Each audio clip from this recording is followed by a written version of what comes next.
Hello and welcome to the NewsRamp Government and Politics podcast. I'm your host, Max Newsman, ready to guide you through today's most important stories. NewsRamp.com brings you curated business news from top sources, keeping you informed and ahead of the curve. A quick note before we start. This podcast is created using AI and AI voices, but all the news stories are real, and you can find the complete articles on NewsRamp.com.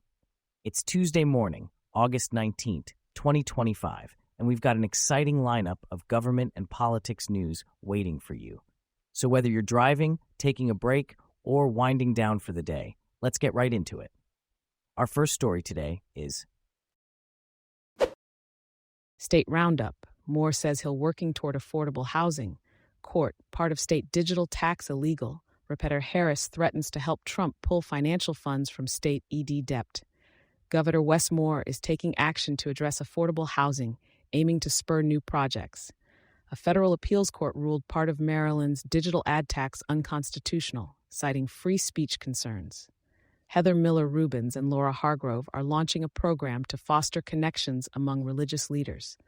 Repeater Andy Harris threatened to withhold Maryland's federal education funds unless Superintendent Carrie Wright steps back from a school board conflict. U.S. Sen. Chris Van Hollen steps into the role of Maryland's senior senator. Former federal workers like Ethan Taylor are filling teacher shortages. Baltimore opts for a $152 million settlement from opioid manufacturers. The Baltimore County Council's redistricting plan faces scrutiny for potentially violating the Voting Rights Act, and a Chinese chef in Fells Point is pivoting to Mexican ingredients due to Trump tariffs on Chinese imports. leaders in Madison, Wisconsin, to consider elimination of stringent and outdated parking requirements in the city. City leaders in Madison, Wisconsin, are considering eliminating stringent and outdated parking requirements in the city. The existing burdensome zoning regulations dictate minimum parking requirements, which were originally put in place in the 1950s when parking became a consideration due to the increase in cars. However, these requirements are now seen as unnecessary and costly. Haltom City, Texas, is also exploring the removal of parking mandates to rejuvenate development and attract businesses. Haltom United Business Alliance is advocating for an open option parking system, allowing developers to choose the amount of on-site parking needed based on individual operations.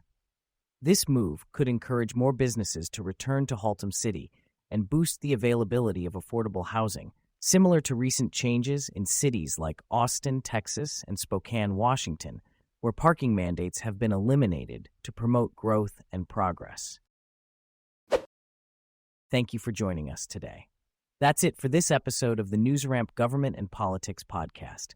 As a reminder, NewsRamp curates news from leading newswires like Newsworthy.ai, 24-7, PressRelease.com, NewsDirect.com, and BlockchainWire.io. We encourage you to visit NewsRamp.com to read all of today's news.